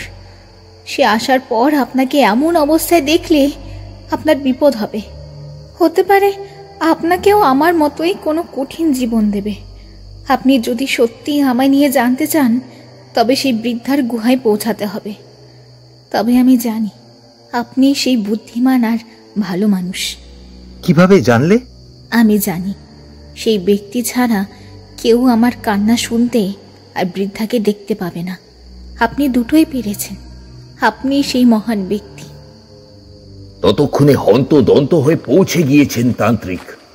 রাতের অন্ধকার ভেদ করে দ্রুত উনি এসে পৌঁছে গিয়েছেন নদীর তীরে, কারণ উনি বুঝতে পেরেছেন তখন অবধি মরণডি খাবার পায়নি। আর নদীর তীরে এসেই চিৎকার করলেন, তারানাথ! আমি ভয়ে ভয়ে বসে রইলাম। তুই এখনো খাবার দিসনি কেন? আমি পথে বিপদে পড়েছিলাম, তাই আমি সবেমাত্র এখানে এসে পৌঁছেছি। আমি দুঃখিত। তান্ত্রিক অবাক হয়ে গেলেন। উনি আমার পাশে বসলেন। দেখলেন আমার পায়ে ক্ষত। আসলে ওনার আসার আগেই মধুলতার কথা শুনে আমি ওকে বিদায় দিয়ে মরণডি বাগানে বসে নিজের পায়ে একটা ধারালো পাথর দিয়ে আঘাত করেছিলাম। সেটা থেকেই রক্ত পড়ছিল। আর খাবারের পাত্রটা সামনে রেখে পায়ের ওপর হাত চেপেছিলাম। তান্ত্রিক নিজেই সেই খাবার ছড়িয়ে দিলেন। মরণডি সব জেগে উঠল তার মন্ত্রে। তারপর খাবার খেতে ব্যস্ত হলো। তান্ত্রিক আমার পাশে বসলেন। কিভাবে কিভাবে হলো? আগে আমি আসছিলাম, তখনই একজন অদ্ভুত বৃদ্ধা মহিলা আমার পথ আটকে বলে সেও যাবে আমার সাথে। তারপর আমি তার সাথে এগিয়ে যেতে থাকি। তারপর বুঝতে পারি আমি ভুল পথে যাচ্ছি। আমি পালানোর চেষ্টা করতেই সে আমায় আঘাত করতে আসে। আমি পড়ে যাই। তারপর অনেক কষ্ট করে আসতে পারি। তার মানে এখনো চেষ্টা করে? তাতে দাঁত চেপে কথাটা বললেন তান্ত্রিক। আমি অবাক হয়ে বললাম, চেষ্টা? কিসের চেষ্টা? সে কিছু নয়, তুই চল, আমি তোর পা ঠিক করার ব্যবস্থা করছি। ফেরার পর উনি ওষুধ দিলেন, আমি সুস্থ হয়ে গেলাম। তারপর আমরা পৌঁছে গিয়েছিলাম সেই দেবী কাল কামিনীর গুহায়। ওখানে রোজ দিনের মতোই পুজো শেষ করে যখন ফিরছিলাম, তখন আমার শরীর বড্ড ক্লান্ত। তবু আমি ঘুমাইনি, অপেক্ষা করছিলাম সেই তান্ত্রিকের ঘুমানোর। তারপর ভোর হওয়ার কিছু আগে আমি সেই বাঁশের সাঁকোয় পৌঁছে যাই। সত্যি চোখে পড়ে নিচের দিকে একটা সরু সুড়ঙ্গের। আমি অনেক কষ্টে নেমে গেলাম সেখানে। হাতে ছিল মশাল, সেই আলোয় ডান দিক ধরে গুহার ভেতর প্রবেশ করতে লাগলাম। অবশেষে আমি পৌঁছে গেছিলাম। সামনেই দেখতে পাই সেই বৃদ্ধাকে, যে একটা লণ্ঠনের সামনে বসে ভোলানাথের পুজো করছিলেন। ওম ত্রম্বকম যজামহে সুগন্ধিম পুষ্টিবর্ধনম উর্বারোকমিব বন্ধনান মৃত্যুর্মক্ষেমামৃতাৎ। সেই শব্দ ঘুরতে লাগলো দেওয়ালের চারিদিকে। আমি দাঁড়িয়ে আছি, হঠাৎ শুনতে পেলাম, এসে গেছিস, আয়। বলতে বলতেই উনি ঘুরে দাঁড়ালেন। আমি যে আসব সেটা যেন সে জেনে গিয়েছিল আমায় না দেখেই। আমি মশাল এক কোণে রেখে তার দিকে এগিয়ে গেলাম। উনি নিজেও এগিয়ে এলেন, ওনার চোখের কোণে জল। আজ সেই দিন উপস্থিত, যেই দিনের জন্য আমি কয়েকটা বছর অপেক্ষা করেছি। কোন দিন আর কিসের অপেক্ষা? বৃদ্ধা আমায় একটা বসার আসন দিলেন। আমি বসতেই উনিও আমার পাশে বসলেন। তারপর বলতে শুরু করলেন তার সমস্ত কথা। হুগলির পলাশপুকুর গ্রামের জমিদার বাড়ির বউ ছিলাম আমি। তারপর আমায় কোলে এলো আমার 5 সন্তান, বিজয়, সুরবালা, বিজন, অজয়, বিভাস। সবারই একটা দুটো করে সন্তান হলো, আর শেষে হলো আমার ছোট পুত্র অর্থাৎ বিভাসের বিয়ে। তার বিয়ের পর তার যমজ 2 সন্তান হলো, ছেলে কুষাণ আর মেয়ে মধুলতা। এই মধুলতা, যাকে আমি জলের মধ্যে দেখেছি? হ্যাঁ, ও আমার নাতনি, আমার পুত্রের সন্তান। কিন্তু তাহলে ও এখানে কেন? আমি এবার কঠিন একটা কাহিনী তোকে বলবো। আমি সুনীতি, আর ও আমার কম বয়সের প্রেমিক শঙ্কর। আমি ওকে কখনো ভালোবাসিনি, কিন্তু ও আমায় পাগলের মতো ভালোবাসতো। আমি বারবার ওকে নিষেধ করা সত্ত্বেও ও আমার পিছু ছাড়েনি। তারপর আমার বিয়ে হলো পলাশপুকুর জমিদার বাড়িতে। আমি ভেবেছিলাম ও আমায় আর বিরক্ত করবে না, কিন্তু ও আমায় ছাড়েনি। শেষবারের মতো বলেছিল, আমি তোর বংশকে বিনাশ করব, আমি কখনো তোকে সুখী হতে দেব না সুনীতি। জমিদার বাড়ির সেই পাহারার মধ্যে কখনো কোনো বিপদ হবে না জেনে আমি নিশ্চিত ছিলাম, কিন্তু বুঝতে পারিনি আরো বড় কোনো বিপদ তৈরি করবে ও। ও গিয়ে পৌঁছায় কাপালিকের আশ্রমে। তারপর শিখে নেয় কিছু অদ্ভুত সাধনা, যেগুলো ওকে শিখিয়ে দিয়েছিল মানুষের ক্ষতি। আর এমন করেই দূর থেকে ও সাধনা করে একে একে শেষ করেছিল আমার 4 ছেলে, বৌমা আর তার সন্তানদের। এক একটা দিন আর এক একটা রাত আমি ঘুমোতে পারিনি। আমি সাহায্য নিয়েছিলাম এক তান্ত্রিকের, কিন্তু পরে জানতে পেরেছি সেই তান্ত্রিক আসলে শঙ্কর, যে আমায় সাহায্য করতে এসে শেষ করেছিল আমার সমস্ত কিছু। আমি হারিয়ে ফেলেছিলাম আমার সব পুত্র, পুত্রবধূ আর নাতি নাতনিদের, কিন্তু বিভাস ছিল তার শ্বশুর বাড়িতে। তার শ্বশুরের এত সম্পত্তির মালিক বলতে তার একমাত্র মেয়ে তারা, অর্থাৎ আমার ছোট বৌমা। সে তখন সন্তান সম্ভবা। আমার বাড়ি যেদিন ফাঁকা, সেদিন আমি নিজেই ছিলাম। সেদিন আমার অন্ধকার ঘরে এসে দাঁড়িয়েছিল সেই তান্ত্রিক। আমায় চিনতে পেরেছিস সুনীতি? আমি বিধবা ছিলাম, চোখে জল টল টল করছিল। উদাস কণ্ঠে বলেছিলাম, কে কে?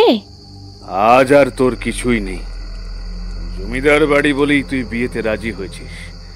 আজ দেখ, কিছু আছে আর তোর।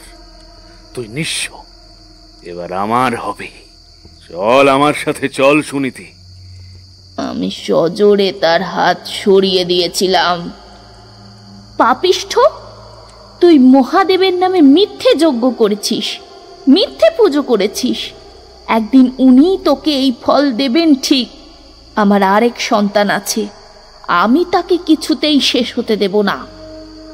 তারপর সে চলে গিয়েছিল, কিন্তু বিভাসের কোনো ক্ষতি করতে পারেনি, কারণ আমি উচ্চমানের তান্ত্রিক দিয়ে সব কিছু ঠিক করে নিয়েছিলাম। যারা গেছে তাদের জন্য তো কিছুই করতে পারিনি, কিন্তু যারা ছিল তাদের আগলে রাখলাম। ততদিনে বিভাস ফিরে এসেছিল পলাশপুকুরে। আমি মহাদেবের পূজারী হয়ে উঠলাম।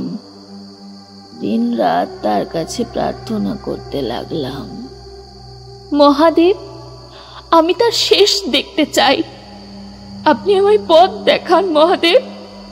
তারপর এলো একটা অদ্ভুত রাত, যেদিন রাতে আমি স্বপ্নে মহাদেবকে দেখলাম। চারিদিক ছিল ধোঁয়ার কুণ্ডলী, তার মাঝে মহাদেব দাঁড়িয়ে আছেন।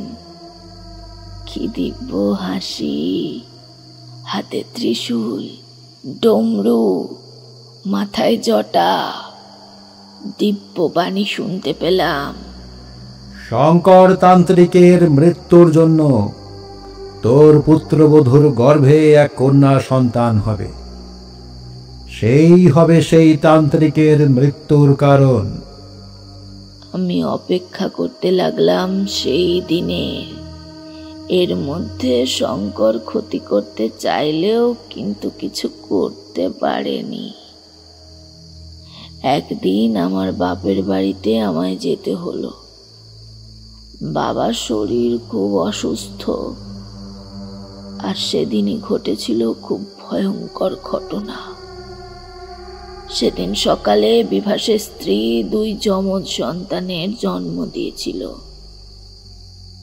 আর শঙ্করের কোনো এক পাঠানো কাপালিক করেছিল যমজ 2 সন্তানের ভাগ্য গণনা। সে বলেছিল, ওই পুত্র সন্তান বংশের মুখ উজ্জ্বল করবে, কিন্তু এই কন্যা এ হবে ডাইনি, শেষ করে দেবে গোটা রাজ্যকে। ও অশুভ আত্মা, ওকে বিনাশ করে দাও। আর বলতে বলতেই শুরু হয়েছিল ঝড় আর বৃষ্টি, যেটা সত্যিই যেন প্রমাণ করছিল এক ডাইনির জন্ম হয়েছিল। বুঝতে পারছিস, প্রকৃতি নিজেও সংকেত দিচ্ছে। বিভাস আর তার স্ত্রী কিছুতেই বুঝতে পারছিল না কিভাবে তারা এই সন্তানকে শেষ করবে। তখন সেই তান্ত্রিক নিজেই সেই সন্তানকে নিতে চায়। আমি ওকে নিয়ে যাই, আমি ওকে বড় করব, ওর সমস্ত গুণ একদিন শেষ করে দেব।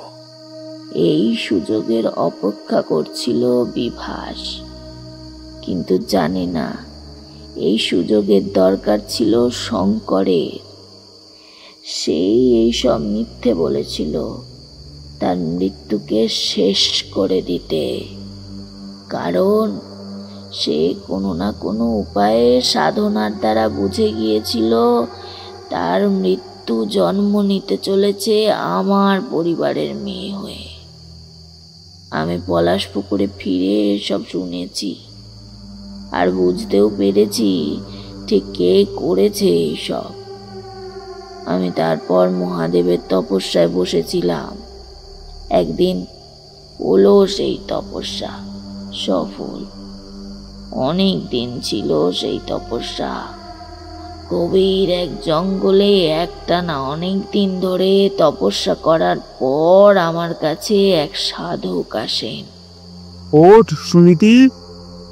আমি চোখ মেলে দেখলাম অদ্ভুত সুন্দর এক সাধক।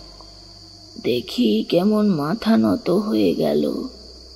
পায়ে হাত দিয়ে প্রণাম করতেই উনি আমার মাথায় হাত রাখলেন। শরীরের সমস্ত ক্লান্তি দূর হয়ে গেল। যাকে নিয়ে তোর এত চিন্তা তাকে শেষ করতে পারেনি কেউ। তোকে এবার খুঁজতে হবে সেই মধুলতাকে। কিন্তু কিভাবে পাবো তাকে? সেই সাধক আমায় এখানে আসার পথ বলেছিলেন। আমি এখানে অন্য রূপে এসেছিলাম। এসে দেখেছিলাম শঙ্কর নিজের আশ্রম তৈরি করেছে। এখান থেকেই নিজের কাজে বিভিন্ন দিকে যায়, আবার এখানেই ফিরে আসে।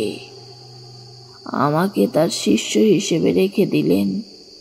তারপর আমি আস্তে আস্তে তার থেকে জানতে পারলাম সেই মধুলতাকে শেষ করতে পারেনি সে।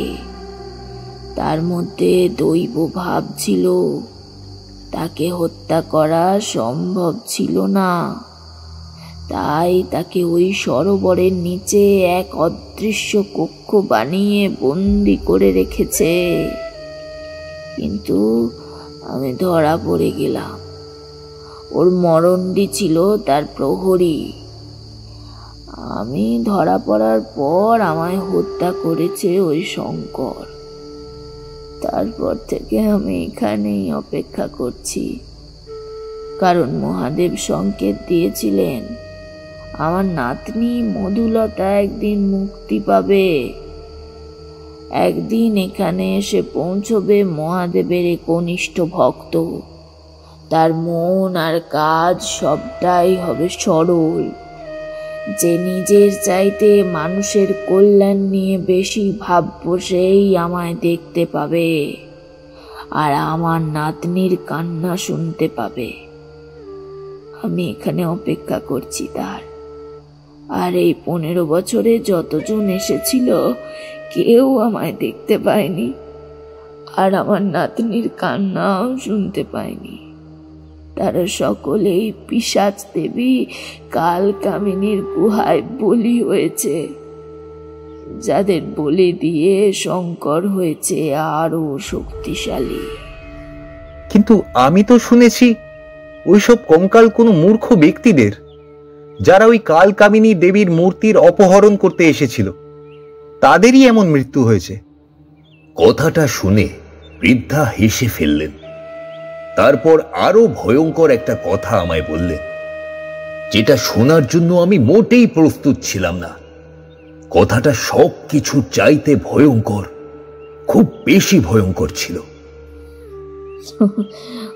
ওই যজ্ঞ করছে তোকে কেবল বলি দেবার জন্য। সব দিক কেমন নিস্তব্ধ হয়ে গেল। বাইরে সকাল হলেও এখানে তার কোনো আলো আসছিল না। মশালটা নিভে গিয়েছে সেই কখন। আমি স্তম্ভিত হয়ে বললাম, আমাকে বলি? হ্যাঁ, এভাবেই ও বারবার শক্তি বৃদ্ধি করে। আচ্ছা, আপনার প্রথম থেকে এখনো অবধি সব কথা যে সত্যি, সেগুলো আমি বুঝবো কিভাবে? এর কোনো প্রমাণ আছে? বৃদ্ধা একটু থেমে গেল, তারপর নিচের দিকে তাকালো, কতগুলো ছাই নিল মুঠোয় ভরে।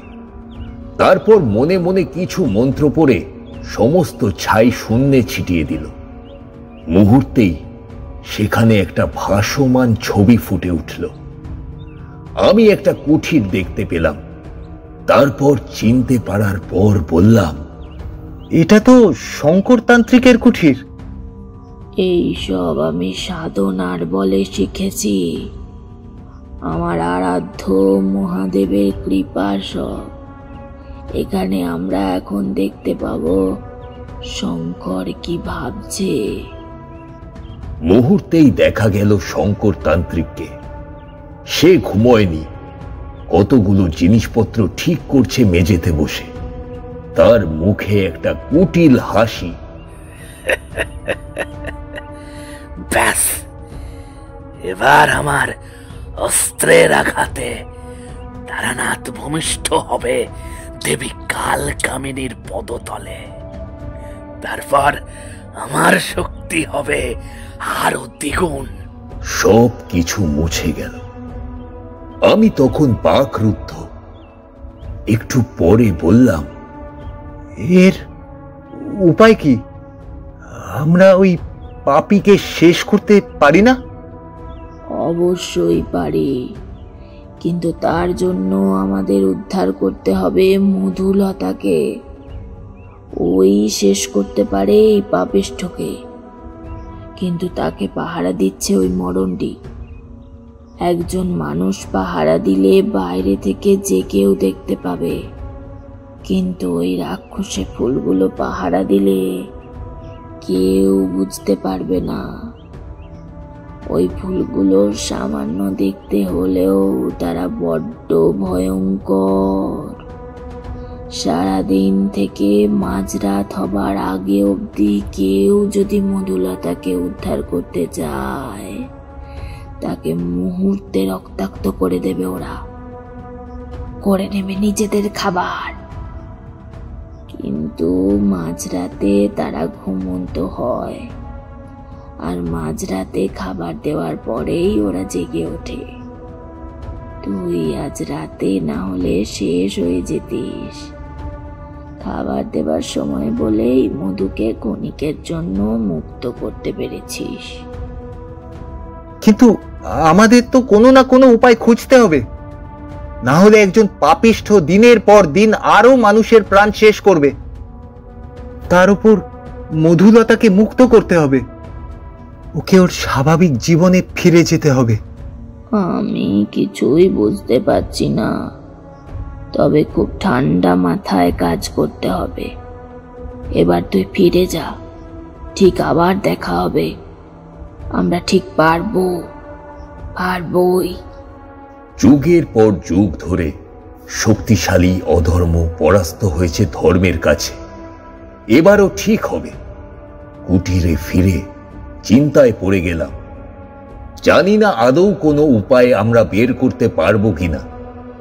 যদি আমার মৃত্যু হয়, যদি বলি হতে হয়, তবে ওই নিষ্পাপ মেয়েটাকে বন্দিনী হয়েই থেকে যেতে হবে ওই নদীর জলে, যেটা ভাবতেই বেশি কষ্ট হচ্ছে। এভাবেই দেখতে দেখতে চলে গেল আরো কয়েকটা দিন। তারপর এলো সেই দিনটা, যেদিন ছিল সেই কাল কামিনী দেবীর শেষ পুজো।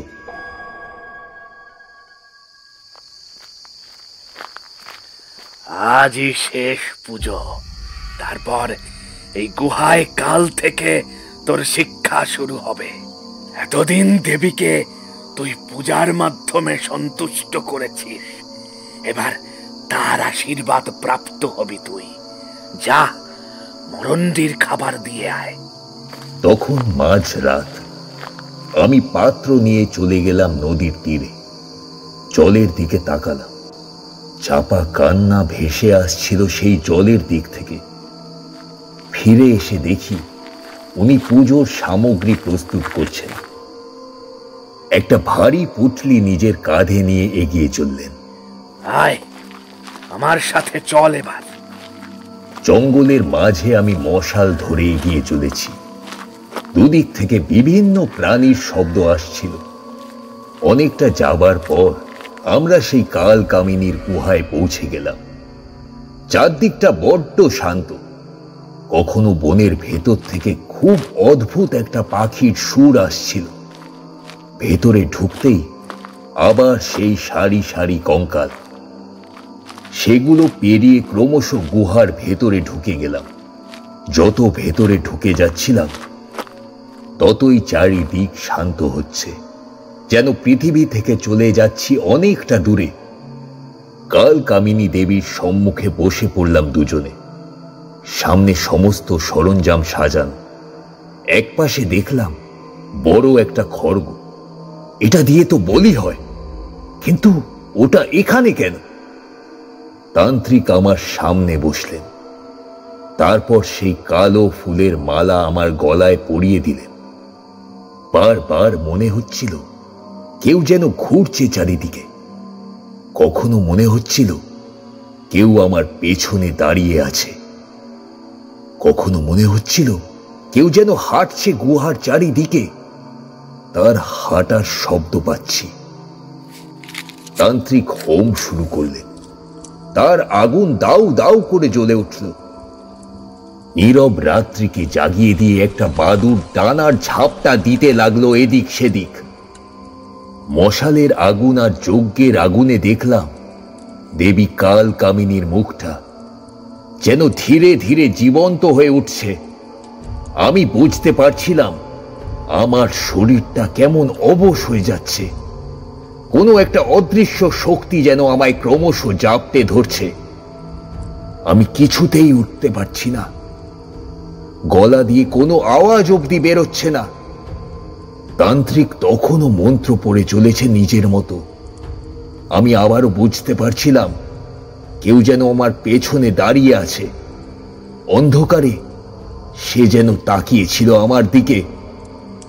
তারপর কেটে গিয়েছিল অনেকটা সময়। চারদিক আরো গম্ভীর হয়ে উঠছিল। গুহার ভেতর থেকে সরু পথটা দিয়ে কেউ যেন হেঁটে যাচ্ছিল খুব মৃদু পায়ে। তার পায়ের শব্দ বাদে আমি আর কিছুই শুনতে পাচ্ছিলাম না। এমন সময় তান্ত্রিক ঘুরে তাকালো। তার মুখে কুটিল একটা হাসি। আমি কিন্তু অনেক চেষ্টা করেও নড়তে পারছিলাম না। গুরুদেব, আমার কি হচ্ছে? আমি কেন নড়াচড়া করতে পারছি না? আর দাঁড়াতে হবে না। তুই যে এবার কাল কামিনী মায়ের কাছে পৌঁছে যাবি, আর তোকে কষ্ট করতে হবে না। বলেই তান্ত্রিক এক হাতে নিল সেই ধারালো খড়গ, আরেক হাতে উনি আমার চুলের মুঠি ধরলেন। শেষবারের মতো আমি তোর কাছে কৃতজ্ঞতা জানাচ্ছি। ধন্যবাদ তোকে আমার শক্তি বাড়িয়ে দেবার জন্য। আপনি কি করছেন? আপনি কি করছেন আমার সাথে? উনি আমার কোনো কথা শুনলেন না। আমায় টেনে হিচড়ে নিয়ে গেলেন দেবীর সামনে। আমার চিৎকার ভেসে বেড়াতে লাগলো গুহার দেওয়ালে দেওয়ালে। উনি হাড়ি কাঠে আমার মাথাটা রাখলেন। তারপর ওপরের দিকে খড়গ তুলে চিৎকার করলেন, কাল কামিনী, কাল কামিনী, আমি তোমার কাছে আর একটা নর বলি দিচ্ছি, তুমি প্রসন্ন হও। ঠিক তখনই গুহার দেওয়াল কেঁপে উঠল। কেউ যেন প্রবল আক্রোশে চিৎকার করে উঠছে। ভুল করছিস, ভুল করছিস, তুই ভুল করছিস, ভুল করছিস তুই। চমকে উঠলেন তান্ত্রিক। তার চোখ মুখ গোল গোল হয়ে গেল। মূর্তি থেকেই যেন ভেসে আসছিল কথাগুলো। আমি আমি কি ভুল করেছি? আমি হাসলাম এবার। আমি মরণডিকে আজকের খাবার দিইনি। তান্ত্রিক বসে পড়লেন, মাথায় হাত রাখলেন। কি? মরণদি দেবী কাল কামিনীর অনুচর? তার আহার না হলে তো দেবী কাল কামিনী কিছুতেই পূজা গ্রহণ করবেন না, আর না হলে আমার ক্ষতি। আমি উঠে দাঁড়ালাম, কারণ দেবী কাল কামিনী পুজো গ্রহণ করেনি মানেই তান্ত্রিকের কোনো মায়া শক্তি এখন কাজে লাগবে না, আর আমি এরই প্রতীক্ষা করছিলাম। সুনীতি দেবী আমায় তাই বলেছেন। তান্ত্রিক এবার আমার দুই কাঁধ শক্ত করে ধরে চিৎকার করলেন, কেন কেন আমার সাথে এমন ছলনা করেছিস? এই তোকে বিশ্বাসের ফল, ওরে পাপী! আমি তাকে সজোরে ঠেলা দিয়ে ফেলে দিলাম। আমায় পাপী বলার আগে নিজের দিকে তাকা শঙ্কর। তুই নিজে একটা নরকের কীট হওয়ার পরে আরেকজনের পাপ বিচার করতে এসেছিস। সে চমকে উঠল, আমার থেকে এমন কথা শুনবে আশা করেনি। সে আরো ক্ষেপে গিয়ে আমার গলা চেপে ধরল। আমি তোকে শেষ করে দেব। তোর সাহস কিভাবে হয় আমাকে? কিন্তু উনি আর বলতে পারলেন না। পেছন থেকে একটা ত্রিশূল এসে গেঁথে গিয়েছিল তার পিঠ থেকে পেটের দিকে। আজ তোর শেষ দিন। ফিনকি দিয়ে রক্ত গিয়ে পড়ল যজ্ঞের আগুনে। আগুন আরো দাউ দাউ করে উঠল। তান্ত্রিক আমায় ছেড়ে অনেক কষ্টে পেছনের দিকে তাকালো। তাকাতেই তার চোখ আরো বিস্ফোরিত হয়ে গেল, কারণ ওখানে ত্রিশূল হাতে দাঁড়িয়েছিল মধুলতা। ওর গায়ে একটা লাল পাড় সাদা শাড়ি, গায়ের রঙের সাথে বড্ড মানিয়েছে ওই শাড়ি। তাকে দেবীর মতোই লাগছিল, যেন দেবী দুর্গা পরিবর্তিত হয়েছে মা কালী রূপে। তার চোখ দিয়ে যেন আগুন ঝরছে, মাথার লম্বা ঘন চুল বাতাসে ভাসছে, মুখ দিয়ে প্রবল হুঙ্কার। তার পেছনেই দাঁড়িয়ে আছেন সুনীতি দেবী। মরণডিকে আহার না দিয়ে কালকামিনীর পুজো, যার ফলে কালকামিনী মধুলতার ওপর থেকে তার সহচর মরণডির পাহারা তুলে নিয়েছিল। তারপর সুনীতি দেবী তাকে নিয়ে এসেছিলেন এখানে। রাগে গর্জে বন কাঁপিয়ে আসছিল মধুলতা, এমন একজন পাপিষ্ঠকে দণ্ড দেওয়ার জন্য। দেখ শঙ্কর, বুঝতে পারছিস তো এবার? দেখ, ভোলেনাথের কথা কখনো বিফলে যায় না। তাই আজ বহু বছরের পুরানো ভবিষ্যৎবাণী ঠিক ফলে গিয়েছে। দেখতে পাচ্ছিস?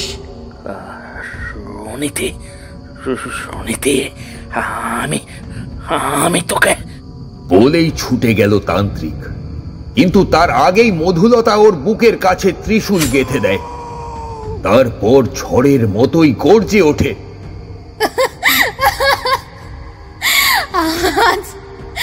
আজ সেই দিন, বছরের পর বছর ধরে যে সব বিচার হয়নি, আজ আজ তার বিচারের দিন। শঙ্কর, আজ তোর বিচারের দিন। বলেই দুই হাতে ত্রিশূল ওপরে তুলে শঙ্করকে ঘোরাতে থাকে। শঙ্কর তান্ত্রিকের চিৎকার সেই গুহা থেকে বনে ঘুরতে লাগলো। তারপর তাকে লাথি মারতে মারতে বাইরে নিয়ে আসে মধুলতা। আমি পুরো গুহা জ্বালিয়ে দিই। রাতের অন্ধকারে দাউ দাউ করে জ্বলছিল পুরো গুহা। আচমকা এত কিছু ঘটে চলেছিল বলেই তান্ত্রিক নিজেকে কিছুতেই রক্ষা করতে পারেনি। এবার সে পায়ে পড়ল সুনীতি ও মধুলতার। আমায় ক্ষমা করে দাও, ক্ষমা করে দাও আমায়। আমি ক্ষমা চাইছি।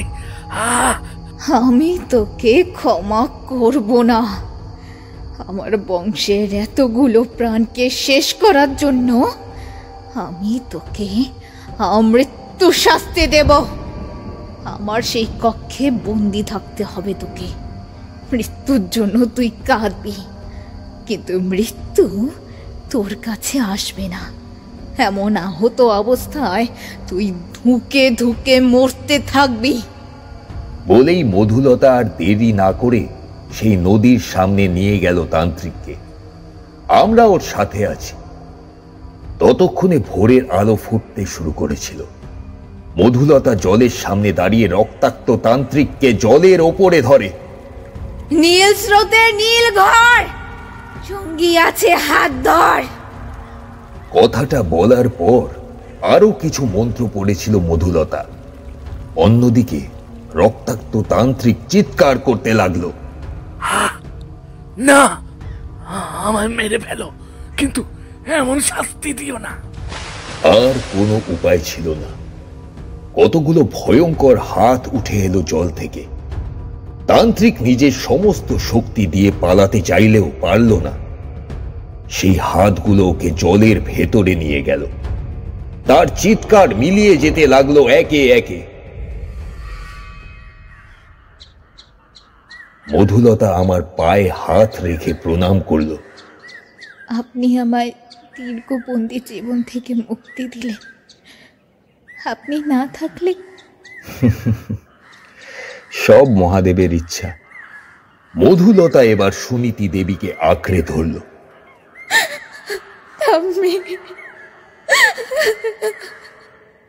সুনীতি দেবী তাকে ছাড়িয়ে নিলেন। তারপর আমার দিকে তাকালেন। এবার তোর শেষ দায়িত্ব, ওকে ঘরে অবধি পৌঁছে দে তারানাথ। ওর পরিবার ওর জন্য অপেক্ষা করছে। সবটা জানার পর ঠিক তারা তাদের ভুল বুঝতে পারবে। আর আমার আত্মার মুক্তির জন্য কিছু করতে বলিস বাবা। ভোর তখন। আমি আর মধুলতা হাঁটতে শুরু করেছি। বন জঙ্গল পেরিয়ে রেল লাইন চোখে পড়ছিল। দু একটা পাখি ডাকতে শুরু করেছিল। মধুলতা ওর লম্বা চুল বেঁধে জুড়ে নিয়েছে তাতে একটা বেগুনি ফুল। এই বন, এই নদী, অত স্মৃতি ওর। চোখে জল আসছিল ওর। তারপর সামনের দিকে এগিয়ে বলছিল, বাইরের পৃথিবীর স্বাদ এবার পাবো, নতুন জীবন। অথচ পুরনো অভ্যেস খারাপ হলেও আমাদের পিছু ডাকতে থাকে। তোমার পরের জীবন খুব সুখের হোক মধুলতা। রেল লাইনে পৌঁছে গিয়েছি। দূরে জঙ্গলের মাঝ থেকে আস্তে আস্তে মুছে যাচ্ছিল সুনীতি দেবী। পূব আকাশ লাল করে উঠছিল নতুন দিনের সূর্য। তারপর সবকিছু একই রকম, কেবল আমাদের ঝুলিতে থেকে গেল নতুন একটা অভিজ্ঞতা। আর হ্যাঁ, এই গল্পটা কিন্তু অনেক বড় ছিল। অযোধ্যায় আরো সব মারাত্মক ঘটনা ঘটেছিল, সেটা না হয় অন্য একদিন বলবো।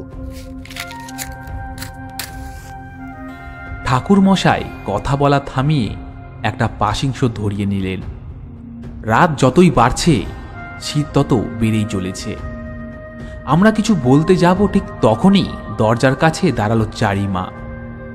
বাবা, খিচুড়ি দিচ্ছি, তুমি কাকা বাবুদের সাথে নিয়ে চলে এসো। খিচুড়ির কথা শুনেই খিদের ব্যাপারটা মনে পড়ে গেল। তার ওপর চারিমায়ের হাতের। কিশোরীর দিকে তাকিয়ে দেখলাম তার মুখেও একটা উজ্জ্বল হাসি।